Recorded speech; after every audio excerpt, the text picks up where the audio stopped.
ओम नमः शिवाय। हेलो दोस्तों, आज की वीडियो में बताऊंगा कि पितृपक्ष की पौराणिक कथा कौन सी है या श्राद्ध पक्ष की पौराणिक कथा कौन सी है। चलिए वीडियो स्टार्ट करते हैं।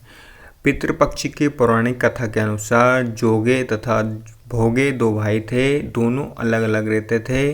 जोगे धनी था और भोगे निर्धन। दोनों में परस्पर बड़ा प्रेम था। जोगे की पत्नी को धन का अभिमान था, किंतु भोगे की पत्नी बड़ी सरल हृदय की थी।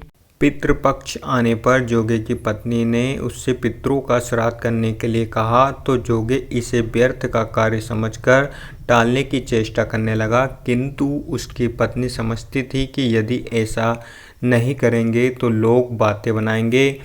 फिर उसे अपने मायके वालों को दावत पर बुलाने और अपनी शान दिखाने का ये उचित अवसर लगा। अतः वे बोली, आप शायद मेरी परेशानी की वजह से ऐसा कह रहे हैं, किंतु इसमें मुझे कोई परेशानी नहीं होगी। मैं भोगे की पत्नी को बुला लूँगी, दोनों मिलकर सारा काम कर लेंगी। फिर उसने जोगे को अपनी पीहर न्योता देने के लिए भेज दिया।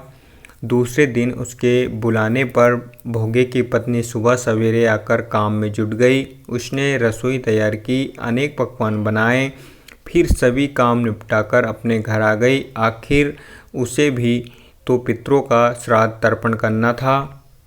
इस अवसर पर ना जोगे की पत्नी ने उसे रोका, ना वे रुकी। शीघ्र ही दोपहर हो गई। पितर भूमि पर उतरे।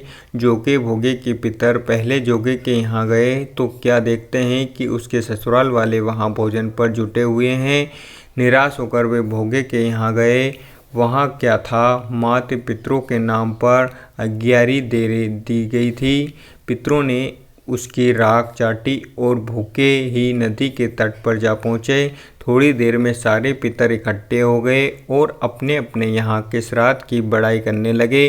जोगे भोगे के पितरों ने भी अपनी आप बीती सुनाई। फिर वे सोचने लगे, अगर भोगे समर्थ होता तो शायद उन्हें भूखा ना रहना पड़ता, मगर भोगे के घर में तो 2 जून की रोटी भी खाने को नहीं थी। यही सब सोचकर उन्हें भोगे पर दया आ गई और अचानक वे नाच नाच कर गाने लगे, भोगे के घर धन हो जाए, भोगे के घर धन हो जाए।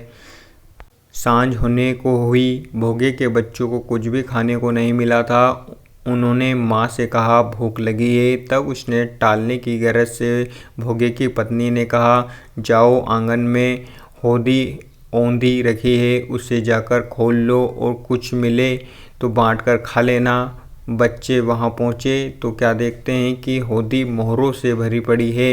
वे दौड़े दौड़े माँ के पास पहुंचे और उसे सारी बात बताई। आंगन में आकर भोगे की पत्नी ने ये सब कुछ देखा तो वे भी हैरान रह गई। इस प्रकार भोगे भी धनी हो गया, मगर धन पाकर वह घमंडी नहीं हुआ। दूसरे साल का पितृपक्ष आया। श्राद्ध के दिन भोगे की स्त्री ने 56 प्रकार के व्यंजन बनाए। ब्राह्मणों को बुलाकर श्राद्ध किया, भोजन कराया, दक्षिणा दी। जेठ जेठानी को सोने चांदी के बर्तनों में भोजन कराया। इससे पितर बड़े प्रसन्न तथा तृप्त हुए। इस प्रकार पौराणिक कथा समाप्त होती है। इसीलिए दोस्तों, आप भी पितृ पक्ष हमेशा अच्छे से करें और अपने पितरों का ध्यान रखें। अगर आपको वीडियो अच्छे लगे हो तो like share comments and subscribe करना ना भूलें। Thank you so much, I love you.